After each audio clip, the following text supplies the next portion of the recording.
Bonjour, c'est Julien Ponce et j'ai le plaisir de vous retrouver pour un nouveau tuto Lightroom. Alors, de quoi on va parler aujourd'hui? On va parler de la netteté dans les photos macro. Donc la macro, vous le savez, c'est quand vous vous mettez très très près d'un sujet, quand vous voulez photographier des choses très petites, et du coup en général vous finissez normalement avec une profondeur de champ qui est quand même assez faible. Ça veut dire qu'en gros la zone de netteté, on va dire plutôt, est assez courte, donc c'est net sur une toute petite distance. Ça veut dire que c'est flou avant et c'est flou après, et ça sur un espace très très court. Donc ça veut dire que la netteté c'est toujours un problème, puisque sur la macro il y a forcément en général un petit peu plus de flou que de net si vous travaillez comme ça avec des diaphragmes. Si vous ouvrez beaucoup votre diaphragme et que vous avez, si vous shootez par exemple à 1.2 et que vous vous mettez en macro. Donc c'est pas forcément, vous n'êtes pas obligé d'ouvrir toujours très très fort. Là on voit par exemple qu'on a un objectif macro et qui a été ouvert à f5. C'est une photo d'ailleurs de Tiziana Anesi avec qui je travaille pour les photos. Vous pouvez aller voir son site, hein, Tiziana Anesi, tiziana-anesi.com. Je mets le lien dans la description ici là sur YouTube si vous regardez sur YouTube. Sinon ce sera tiziana-anesi.com. Vous le trouverez facilement sur Google. N'hésitez pas à aller faire un tour, il y a de la photo de concert, de la macro, de la nature, et vous verrez le travail de Tiziana. Hop, ici on va réduire, on va revenir sur cette photo.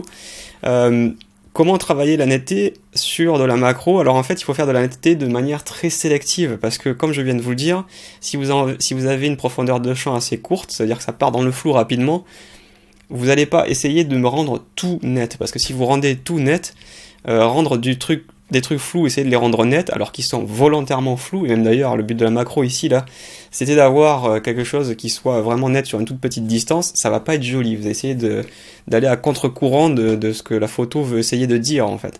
Donc on va aller dans le développement, on va essayer de faire de la place d'ailleurs, on va très rapidement venir en haut, tout en haut, mettre un peu plus de vibrance histoire d'avoir des couleurs voilà, qui sortent un peu plus. On va peut-être éclairer un tout petit peu, on va mettre un voilà, plus 25, vous voyez déjà si je fais le avant-après, on a une image qui est un petit peu moins terne, on a des beaux verts, un beau bleu, on a un beau violet, donc on a vraiment une belle image, et on voit que la netteté a été faite ici, donc tout ce qui est un petit peu devant c'est flou, et tout ce qui va là-bas derrière c'est flou aussi, et donc c'est comme ça, c'est pour ça que c'est joli en fait, c'est parce que on a de la profondeur de champ, et ici c'est une zone qui est quand même assez courte.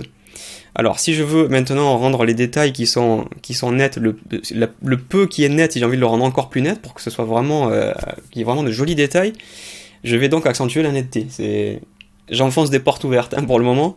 J'ai deux manières de le faire. Je peux utiliser donc l'accentuation de netteté qui est présente de base dans Lightroom, ici dans le panneau de détail, ou je peux utiliser le pinceau. Si je travaille la netteté ici, et que j'accentue la netteté, évidemment ça va accentuer la netteté sur l'image, on va zoomer peut-être un peu plus fort, voilà. Mais ça va aussi essayer d'accentuer la netteté sur le fond. Et vous voyez que ça fait apparaître une espèce de granulé qui est un petit peu vilain quand même. Et ça vient de l'onglet détail. Quand je mets l'onglet détail à 0, vous voyez que tout de suite, ce qui est là-bas flou, ça reste flou. Alors comment ça marche ce truc? En fait, le détail, c'est qu'est-ce qu'il considère comme étant une zone à rendre nette. Vous voyez, si j'appuie sur Alt, je me rends compte, vous verrez peut-être pas, vous le verrez plus chez vous, je pense à ça. Sur l'enregistrement, c'est pas évident, surtout sur YouTube avec la compression. Alors j'enregistre en 4K, donc normalement il y a quand même du détail, mais bon, c'est quand même assez fin. On voit un espèce de phénomène c'est pas du bruit, parce que ça vient pas du capteur, c'est vraiment complètement artificiel là ce que fait Lightroom. En gros, l'idée, pour vous expliquer scientifiquement, c'est que il va analyser des zones, il va analyser les pixels, et dès qu'il va rencontrer un contraste, il va dire j'applique la netteté. Mais du coup, il faut décider qu'est-ce qui est un contraste. Quand je mets le détail à 100, ça veut dire que deux pixels côte à côte qui ont la moindre différence de luminance, aussi faible soit-elle, et même d'ailleurs au point de ne pas avoir de contraste, c'est-à-dire un truc clair à côté d'un truc clair, ça fait pas de contraste, hein, normalement il faut un truc clair à côté d'un truc foncé, et ben, vu qu'il y aura une toute petite différence, il va dire ah, là j'ai vu un contraste, j'ai vu une différence, donc boum, j'accentue la netteté, j'accentue ce contraste, alors qu'il n'y a pas lieu de le faire. Mais dans certains cas, ça peut être bien. Quand je mets détail à 0, c'est le phénomène inverse. Il faut vraiment qu'il y ait une grande différence de contraste entre les deux pixels pour que la netteté artificielle soit appliquée. Donc en général, sur des choses comme ça qui ont des profondeurs de champ assez, on va dire, cinématographiques, donc des trucs assez courts, il vaut mieux mettre le détail à 0, parce que sinon ça fait apparaître ce bruit, vous voyez que c'est vraiment pas joli sur le fond, quoi. On a ensuite un autre outil qui est le masquage. Si j'appuie sur Alt, je vais pouvoir définir quelle est la zone sur laquelle j'applique la netteté. Là aussi, c'est un phénomène qui se base sur le contraste. Ça veut dire que les zones les plus contrastées sont celles qui restent en blanc et sont donc celles qui vont être accentuées. Et ça permet en général de se focaliser sur les contours. Et ici, on voit que le fond, qui est donc flou, est intégralement dans le noir, donc il n'est pas pris dans le masque, donc la netteté ne s'appliquera pas là-dessus. Et là, maintenant, avec ce masque à valeur de 52, je suis sûr que je n'appliquerai pas d'accentuation sur les trucs qui sont flous. Le problème, c'est qu'à cet endroit-là, ici, c'est dans le net, mais comme c'est pas pris dans les contours, on voit ici qu'il y a du noir, donc ce sera pas accentué non plus. Donc c'est une bonne méthode, c'est pas mal, mais c'est pas encore exactement ce qu'on veut. C'est-à-dire que là, j'accentue la netteté, je vais l'accentuer très fort. On va mettre le avant-après. Voilà, vous voyez ici qu'il y a des filaments, des détails qui ressortent énormément. Donc ça commence à être bien, mais c'est pas exactement ce qu'on veut, puisque même dans les zones qui sont censées être nettes, et quand on utilise le masquage, on a dit au fond qui est flou de ne pas s'accentuer, mais il y a des zones qu'on aimerait accentuer dans ce qui est net et qui sont pas plus nettes. Donc pour l'instant, on a tapé un peu entre les deux, donc c'est pas génial. Je suis revenu dans la bibliothèque pour aucune raison, moi je voulais juste enlever le avant-après en appuyant sur Y. Donc ce qu'on va faire, c'est qu'on va revenir au réglage par défaut, donc je double-clique sur netteté, poum, ça remet les réglages par défaut. Si vous connaissez pas ce raccourci, il est quand même plutôt pratique. On va utiliser en fait à la place le pinceau. On va double-cliquer sur Effet pour remettre tout ce qu'il y avait dans le pinceau à 0, parce que si j'ai utilisé le pinceau il y a 2 semaines pour faire du coloriage en rouge, il va toujours me garder le réglage, donc il faut quand même faire attention. Et on va accentuer ici, vous le voyez, la netteté. Et maintenant, ce qu'on peut faire, c'est qu'on peut peindre, tout bêtement, et on va pouvoir choisir exactement les zones. Donc vous voyez ici, si j'ai envie de voir un peu mieux, alors je sais qu'il y a un masquage qui peut se faire pour qu'on voit un peu le masque. Vous voyez que si je survole, il va m'afficher voilà, la zone où j'ai fait ma netteté. En général, moi j'aime bien balancer un petit coup d'exposition un petit peu violente. Ça me permet en fait de mieux voir l'endroit où j'ai peint, mieux que ce que me propose Lightroom. C'est un petit peu particulier comme style, mais bon. Donc voilà, et évidemment après je remets 0. Donc là j'ai appliqué une netteté avec un coup de pinceau. Donc on va faire en avant-après en zoomant très fort. Et on voit ici qu'on a accentué. On voit ici les détails. C'est beaucoup plus accentué. Et on choisit précisément. Et donc comme ça, au moins, on a un bon moyen, on va dire, de créer de la netteté. On pourrait maintenant envoyer un tout petit peu de clarté pour accentuer les micro-contrastes locaux. Hop. Et on aurait maintenant, vous le voyez ici, une zone qui est vraiment qui fourmille de détails.